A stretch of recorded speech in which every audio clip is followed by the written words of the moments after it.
Hey everyone, welcome back to my YouTube channel. If you are new here, my name is Anna. I am a portrait photographer in the Chicagoland area, and today we're going to be talking about winter photo shoots.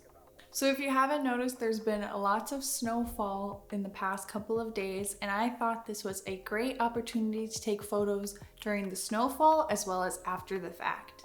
When I had taken the pictures during the snowfall, I had a couple issues that I had noticed, and I wanted to give you guys a couple tips and tricks in case you guys want to take those photos.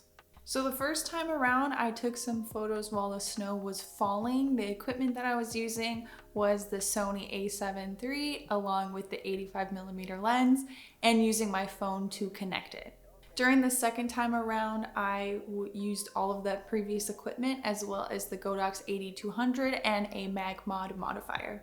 So the first time around, it was during the snowfall and it was very cloudy. So one of the tips that I would give you guys if you are planning to take photos during a snowfall and it is very cloudy is to use a flash. Please keep in mind though that as the snow is going to fall, it is going to get all of your equipment wet.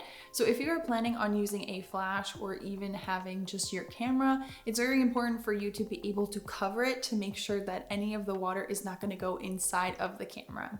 Please keep in mind when you are taking photos with a subject that happens to have long hair that the hair is going to get wet from the snow. So if you happen to have an assistant as well as an umbrella, it's going to be a good idea for the assistant to hold the umbrella at the subject while in between shots. If you don't have an assistant with you, it's just as simple as giving the model an umbrella so that way they can cover themselves while the snow is falling. I personally didn't like the way that the first round of photos went, and one thing that you're going to have to keep in mind when you're a photographer is that not every shoot that you're going to schedule is going to be absolutely perfect. So it's totally okay for you to just take a couple days, understand the reasonings as to why you didn't like it, and fix that issue for your next photo shoot. So the first thing that I had noticed with the previous shoot is that it was very dark. Now because it was cloudy, it didn't allow a lot of light to come in, and the one thing that you're going to have to keep in mind with your camera is that it's going to white balance. So since there was a lot of snow and a lot of white in the background, it's going to make sure that it's balanced correctly, and that sometimes leads to darker photos. So the second time around, I made sure to bump up the ISO as well as take pictures during a high noon. This is probably the only time that I'm ever going to advise natural light photographers to take pictures during high noon, because what happens with the snow is that because it's pure white, it's going to become a natural reflector. So as much sunlight you can bring into the photo shoot is going to allow you to illuminate the subject. Once I had set up all of my equipment and taken some shots, it was time to open up Lightroom and begin editing. This is the photo that we're going to be editing today, and obviously as you can tell straight out of camera is that it is very bright and I also look very pale. So here's a couple things that I did in order to get this result. So the first thing that I did was go into the right hand side and go into the light panel, and I brought the exposure down so I'd able to bring the skin more to a natural looking color. But I also made sure that the white was increased because this is a snow photo, so we want to make sure that the snow is very apparent. The next thing that I did was go into the color panel, and since I'm wearing a red dress, I really wanted to stand out. So the first thing that I did was increase the vibrance as well as the saturation, and that really allowed that red dress to pop. If you want a couple other tricks as to how to make this red dress pop, you can go into the color mix panel and then you can go ahead and go into the hue and saturation and increase that to really allow it to stand out.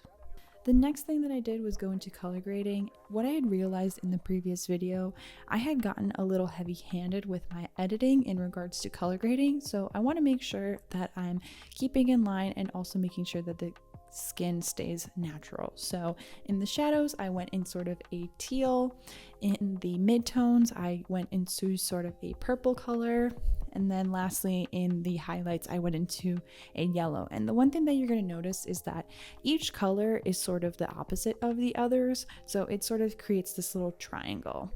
The last thing that I had done is went into the healing brush.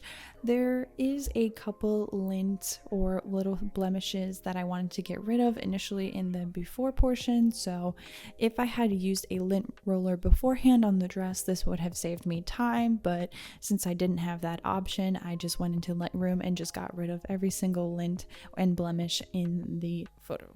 In the selective edits, I went ahead and realized that there was a blue barn and shed behind me, and I didn't want it to grab any more attention than it already was, so I had just highlighted over it and brought the saturation down so that way it's less distracting in the photo.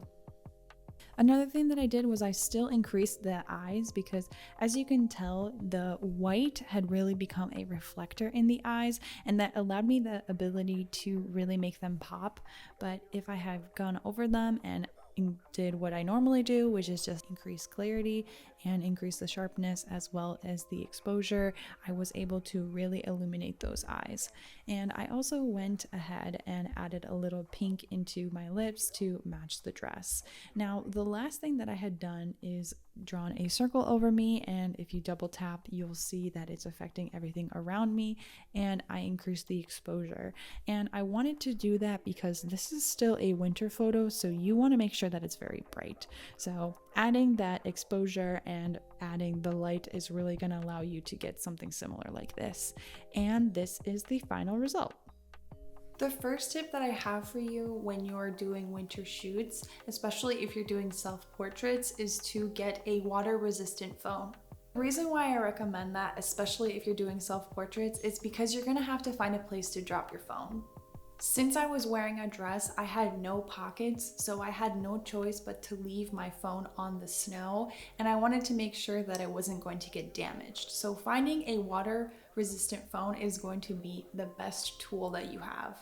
The next tip that I have for you is to make sure that every equipment that you have is completely stable in the snow. Since I am an outdoor and natural light photographer, I don't typically bring a flash outdoors, although I did consider it because there were so many inches of snow. It really allowed it to be a cushion and a stabilizer for the stand of the light. One thing that I will recommend, even if there is no snowfall and all of the snow is on the ground, I would still recommend to cover all of your equipment in case the equipment ever falls. The last tip that I have for you is to either ask your subject or your client to wear very bright colors. I had specifically decided to wear red because I knew that red was going to stand out right against that white. Now, it doesn't necessarily have to be red. You can use other bright colors as well because that's really going to allow the subject to stand out from the background.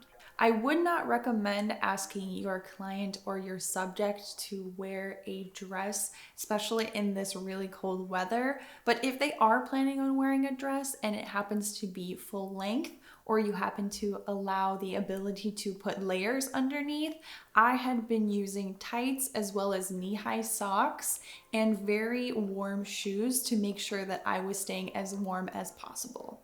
I do want to quickly mention that this was in my backyard, so if I ever needed a reason to come inside, if I was too cold or if I needed to do something in order to fix my hair, I would go back inside, warm up a little bit, and then come back out. If you're planning on doing this photo shoot in a different location, I would recommend to either have the subject or the model wait in their car and warm up to make sure that they're very comfortable during this shoot. On that same topic, one bonus tip that I have for you, especially if you're using an off-camera flash or have any tripods with you, is to set that up beforehand. If your subject or your model is not wearing that many articles of clothing, or you want to make sure that they're staying warm, you're going to want to set up a lot of your things beforehand. For winter photo shoots, you're going to want to make them as short as possible. The reason being is that you're not going to want to have your client or your model get sick right after this photo shoot. As the photographer, you're going to want to make sure that you have everything set up and ready so that way you can start taking some photos.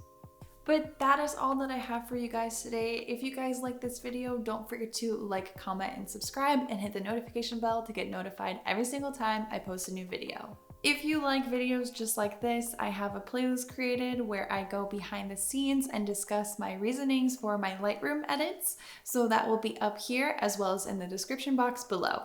If you're also interested in traveling the world with me and seeing what I do in my free time, that will also be listed down below.